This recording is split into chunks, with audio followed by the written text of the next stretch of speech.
Hi everyone. So this is the next video on our feature about the product creation, and there was one to do that we left off last time, which was allow configuring flat pricing like 50 euros per day or 80 euros per week or something like this. So I just keep this branch here because it actually belongs to the same thing, and perhaps we can just extend here our functionality slightly. So the way that we could approach that is, so first of all, right now we have our product. So what we need is probably a table that represents for each product what are the options that you can configure. So for example, it should be possible to configure for product one a price of 200 euros per week and also a price of 500 euros per month or something like this. So this means we could here just create a new JPA entity called ProductPrice, and this is going to be inside this product package because it semantically belongs there. The parent will once again be the standard edit entity, and so what we now need is so first of all, there's probably an amount field, which is we can make of big decimal type. Probably should be mandatory, and it also should be not null. Here, since a big decimal is the Java type, we can also have different validations. So for example, we could say positive or 0. So this is for one example of what we could do here. And then the second thing is this day or week or month. So right now I see there are two options. So first of all, we could just create another table that actually, where you could enter this dimensions or these units or something. Or the alternative would be to start out with an enum and then just reference this enum here. And I think for the start, it's just a little bit easier. We don't need this flexibility at this very point in time. So for now, we can just go ahead and create an enumeration, which will then be, let's say, PriceUnit. And so this should also go into this product. And then we can define some values here. And I normally, this is actually the name that is in the Java, and the value is the stuff that is sitting in the database then. So probably I just, align those. But yeah, there might be reasons why to not do it. It's also possible to change the ID type into integer, then you have like 1, 2, 3 or something like this. Okay, so probably let's do it like this here. And here with this button, we can also change the messaging, like the translation. Although when I now look at it, probably it's actually, so this was auto-generated based on the name probably. So with this price unit in place, now we can go back to our entity and say we would like to have another attribute, which is, okay, so it doesn't work like that. Why? All right, so let me just do it here in the designer. So this is going to be, let's say unit, and the attribute type will then be enum, and it will be price unit, and probably this will also be mandatory because without it should not make any sense. And with that we have everything already in place for the price, for the product price. And one thing here is that IntelliJ already through this gray color of this text already indicates that there's something not optimal for this entity. If we hit Option Enter or Alt Enter, then we see we should be able to add an instance name. And in this case, I will just go ahead with both of those attributes. And then you see at the bottom, there's a new method called getInstanceName, and this just says, amount and unit, and it actually formats that into a particular string.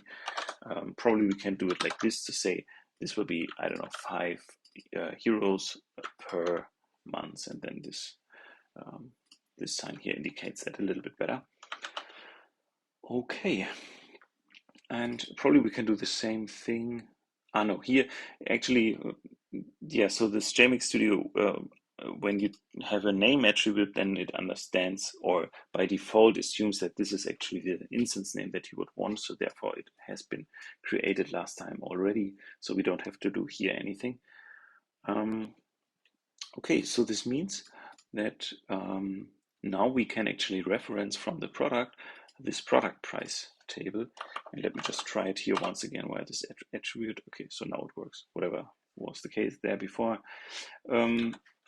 So what we now can say, it should be prices, and the attribute type will be of type composition, I guess, because you know, a product price without a product does not really make sense. So it's fine that the product object, you know, stores the life cycle and keeps track of the life cycle of those product price objects.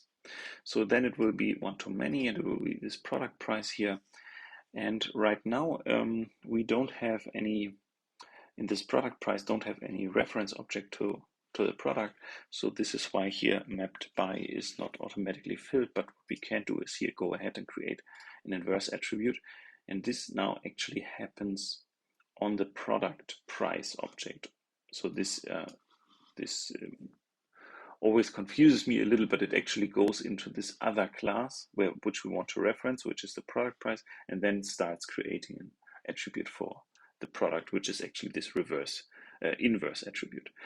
And we should make this mandatory, yes. Okay, so all of this looks fine. And now it should actually be fine. Now I'm just wondering what is the problem here.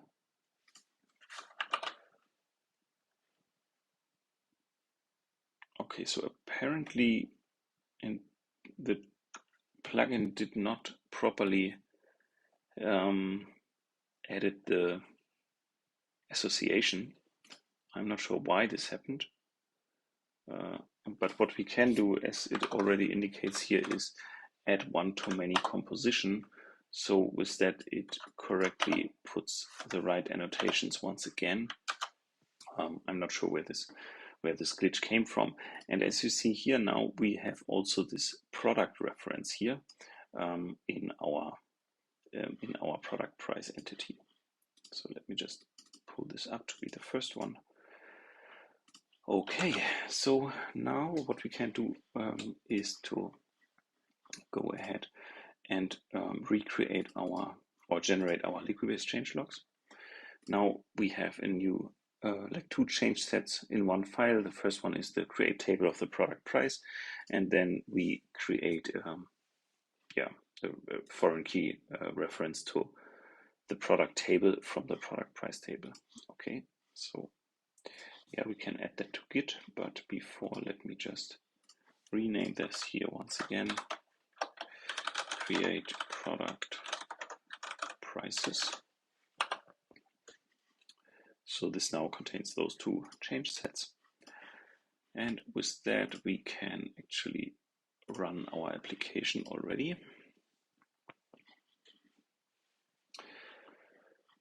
And then in order to see something, you know, how it looks in the UI. So right now, since we didn't do any kind of UI work until now, probably nothing has changed, I would assume. So if we go to the products, and we just see, you know, the original screen. So let's fix that by basically going to our product once again, or we can actually do it in 2 ways. So the first thing is that what we need is,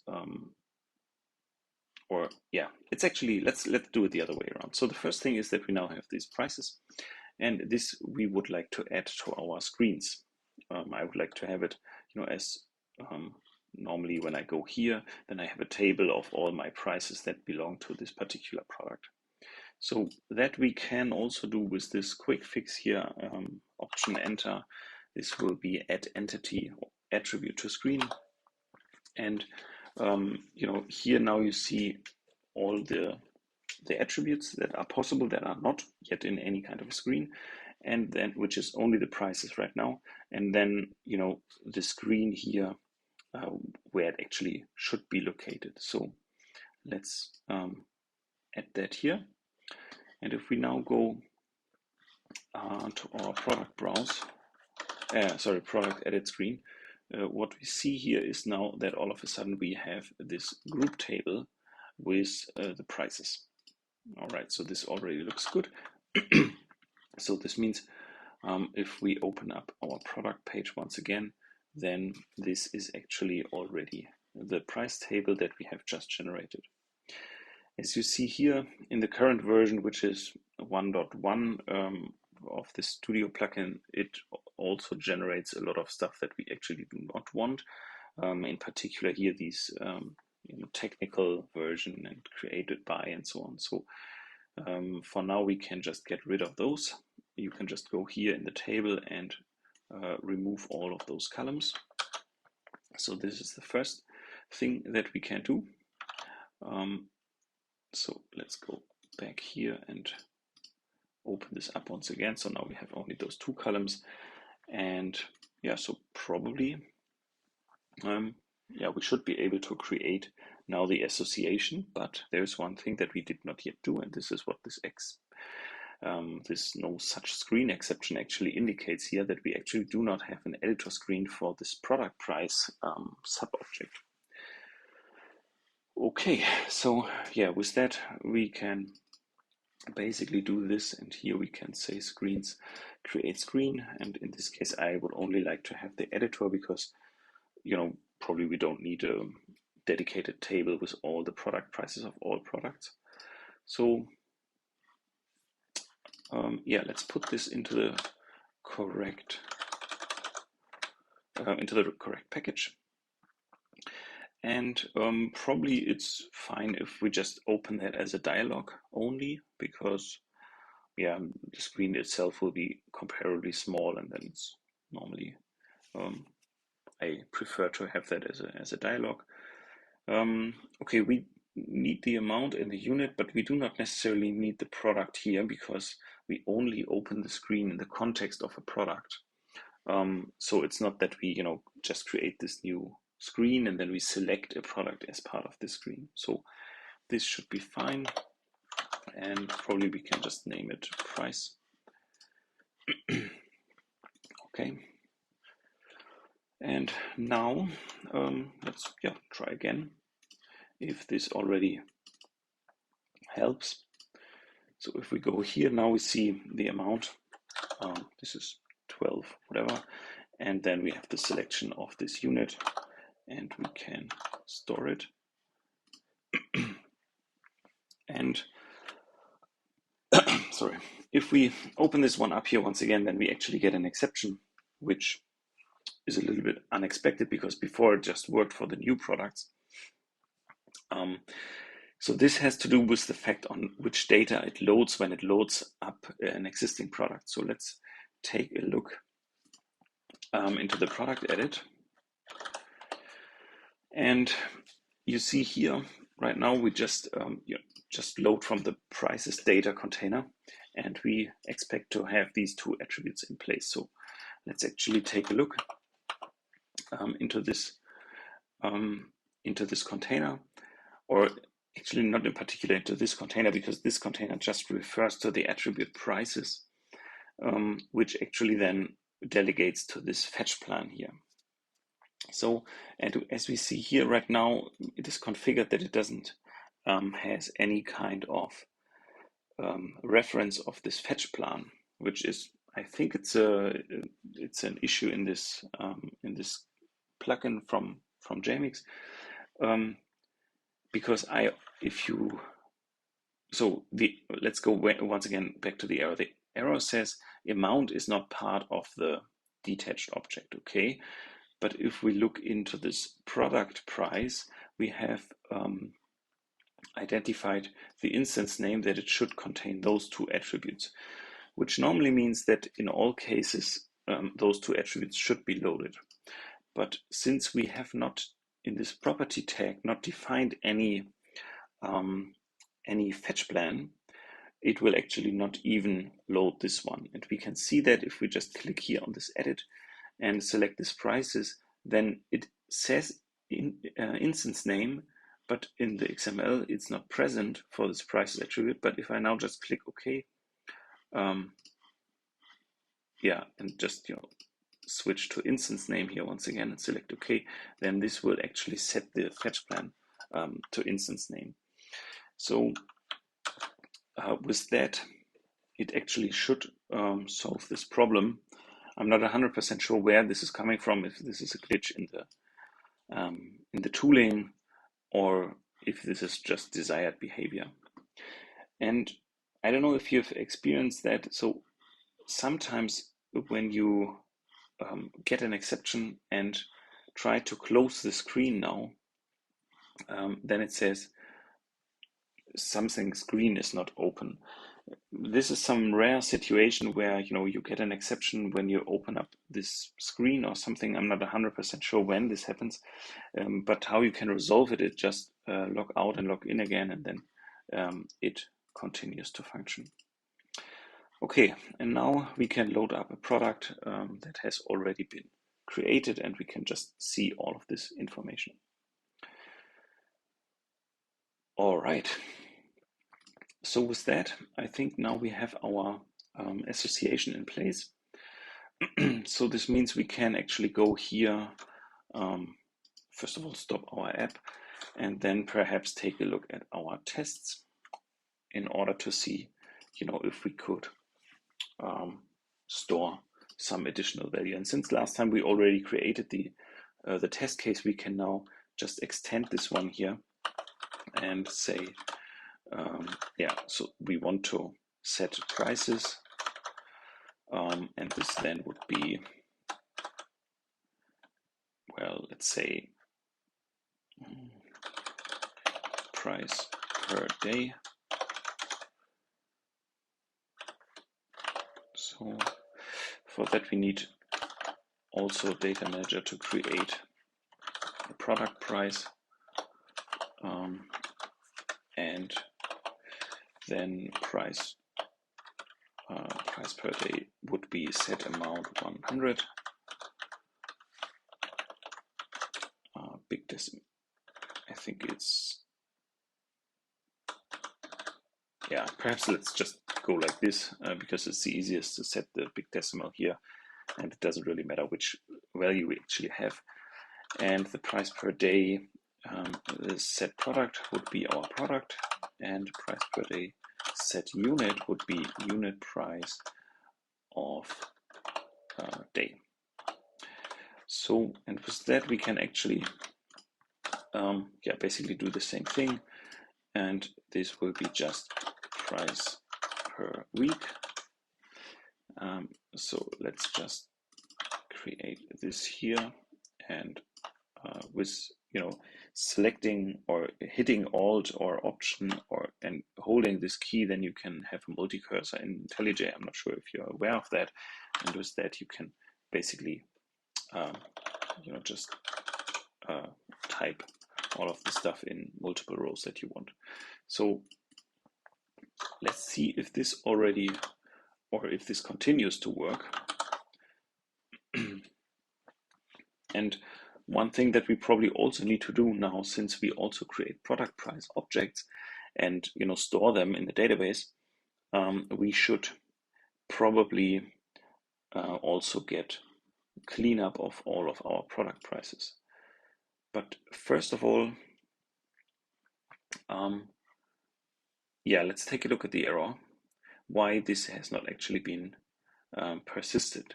And the reason is that currently, although I'm setting this price list to the product, I do not explicitly put this into the save operation here. So there are now multiple ways on how to do that. So the first thing would be to say we just extend this list and say price per day and price per week should also be included. But then it doesn't return a product anymore. So this means we have to adjust our test slightly. Okay, so let's try to fix that.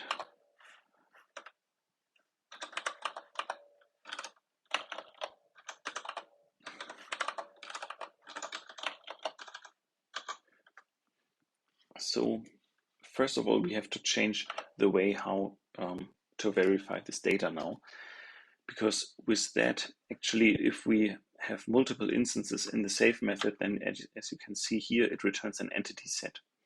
I mean, it would be possible on this entity set to also, filter out the product and then do the assertion accordingly. But what we can alternatively also do is just really, data manager load and then, just search for the product. And this would be a property condition. And here we have it. Actually, it's even easier. So we don't need to do that with a condition. I mean, we could check on condition, I don't know, name of the product or whatever. But since this product instance has actually the ID already set, we can also say, instead of load type class, let me just get rid of this. There's an overloaded method which is called ID off, and then you can say product. And so this would then be the overloaded method to say ID of type T in this case. And then, we just take the ID of this product. So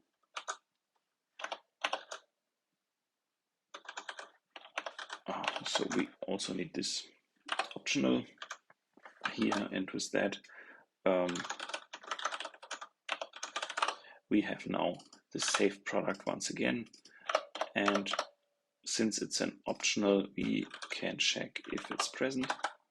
So let's try to do that and see if all of this now works. So first of all, the storage of all the three objects, and then second of all, if this data loading actually was possible. Okay, so now we have another error. So it's still did not yet work. And the reason why this is now currently behaving like it is so yeah, let's actually take a look where the error occurs. So this is in line 62, so in this data loading here. So data loading, similar to the save operation, requires us to actually be in an authenticated environment. So either we do the same thing with the system authenticator, or we just like basically assume a particular user and then just act as this user. But I think this is the easiest one for us here. And so this means actually what we can do is, instead of returning null here, because this is ugly anyways, we can then also return this one and just immediately load as part of this lambda. So with that, we can basically just take this return value from here, and let's see if this now happens. Yeah, because now data manager load also is happening within the system authentication lambda, so we shouldn't have a problem. Okay, so product is there. All right, and yeah, I think with that we actually covered the majority of the functionality that we have now additionally introduced.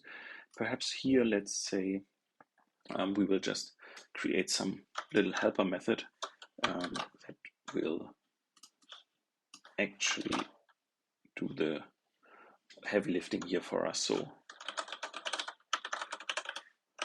or we could say create product price. Yeah, right now we can actually do it like this. and then just pass in this price unit. And here, actually, as we see, although I called it price per week, it wasn't actually. So let's change that. And then, we can also make this the parameter, and perhaps it's also good to change that around a little bit. So that would be that we have amount first, then price unit, and then product. Okay. And perhaps we can also make an on-demand import for those two, then it's a little bit nicer to read. Okay, and then it should probably be 1, and here we have 10 per week, sounds more reasonable. Okay, so yeah, with that I think we have almost a clean test, besides the fact that, as we already mentioned before, let's also remove the product prices.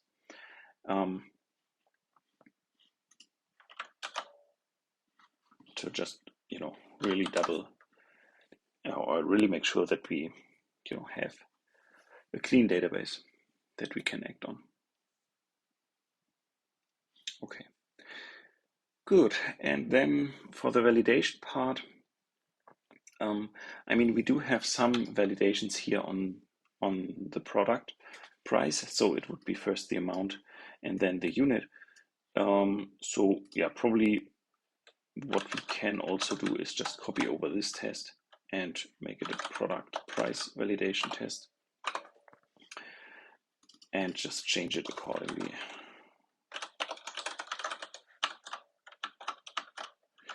So let's just use the IntelliJ features in order to not do it everywhere. And this will be a product price. And so then what we have to do is set unit. And for example, what we can do here is setting null. Okay, so this is the happy path test. So valid product price, then no violation. So this means we should actually set the value, some kind of value. And the set amount should also be present. Yeah, let's make it this. And the product, let's double check on what we have here. So this actually, we have nullable false, but we once again forgot this not null annotation. Probably this is also something that the Studio plugin could do for us. Because yeah, it's actually derivable from the fact that this is actually nullable, not nullable. Okay, so let's take the first test here and see if this already runs. So we could set the product, and this would then be data manager create product class. We do not, do not need to do anything here. We just want to check if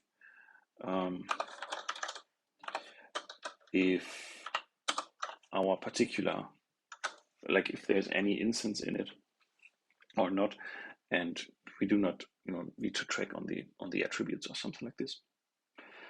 Okay, so first one is actually working. So then let's take a look at a non-working case. So this would be a product without unit, and violation occurs. So this means we now just copy over this thing and just remove the unit. And perhaps now we can make it a little bit more visible here to say that, this is the problem that we are actually acting upon. And if we check in this validation here, we actually, also did some verification on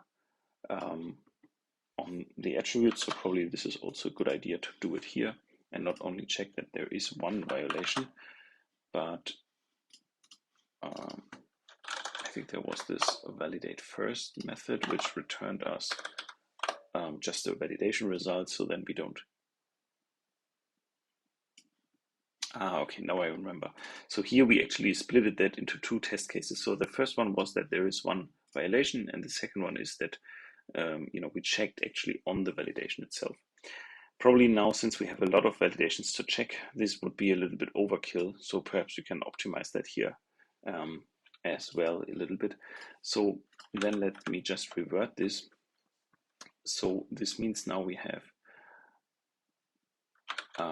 just the validate method. We get back the validations, and then we can say street violation, or it's actually not the street violation, but it's actually for the unit get 0. So this will be now it's street validation, and I will now rename it to unit violation. Actually, this is what it's about.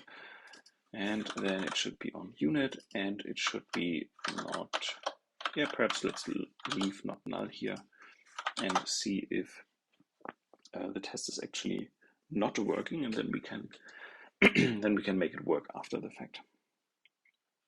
Okay, one violation occurs and it's actually not null. All right, so this is what we indeed expected. So yeah, this seems to be reasonable to have this test here in place. So I think we can just mirror that now for the other test, not without a unit, but without an amount. So here we can pull this back in, just take this this working one, and let's put this one here, and then we say it should be null, and here it should be on the amount attribute.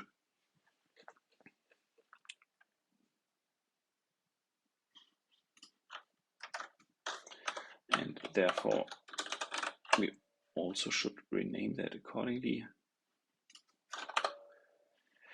Okay, so test is pathing, and then there's a second validation on the amount, that it should actually be above 0.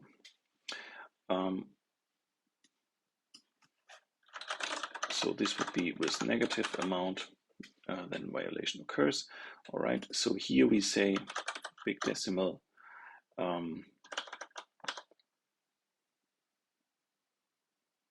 So here we probably need to do some value of method. Probably let's do it like something like this, in order to indicate that it should be actually minus negative amount. And then let's run this test and see if it's actually running or not. I would hope that it gives us a different validation message, but we can find out here immediately. Okay, exactly. So it is not null, but the actual error was positive or 0. So this is what we are aiming for. So this means we can here at least say, create a method, for example. And the reason why I put this into a method is just so that it's a little bit easier to read here. You just set the amount to negative amount, and it's not like that you have to understand what this value of and then this d in order to make it a double and so on. So this is all not really relevant for our test case. So let's get rid of this. And then we have already everything for the amount. And then the last thing would be to have a test case for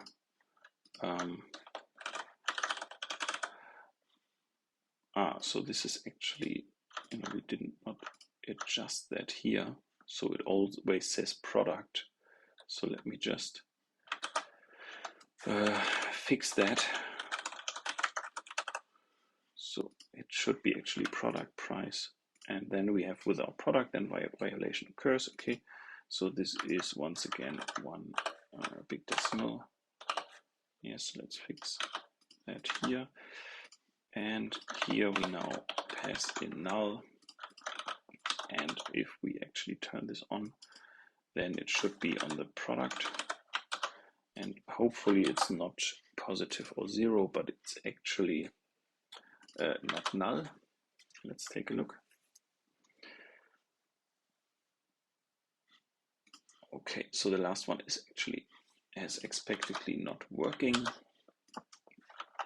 And with this one now, we have actually stored or validated all our scenarios. Okay, now we have multiple things. I was just thinking perhaps it actually makes sense to push this into 2 test cases. So where the one test case you only store the product, and the second one you also store with this associated prices, because it's then easier to see that it's also possible to store without without pricing. So this means here we would just say valid product with prices, product and prices are saved. So this means we can simplify here this once again, because we do not need this anymore, and therefore we don't need this anymore. And then it, so then it actually returns a product and not an optional of a product. So let's fix this one. And here we can once again check, for example, on the ID.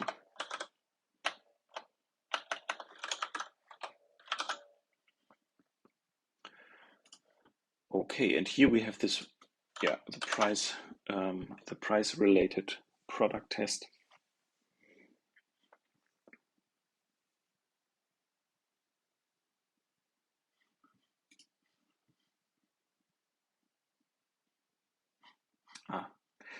All right, now I forgot. If you look at this test case here, this valid product, we still create these product prices and actually set this into this set price method, and therefore this, the error that we already saw before kicks in once again, saying that, this product price is actually not marked as being persisted, and therefore I will throw an exception. So with that, we can just leave it and not at all take care about the prices. And since it's possible to store an empty list of prices, then it should actually just work. All right. So with that, we have finished our second part of this story.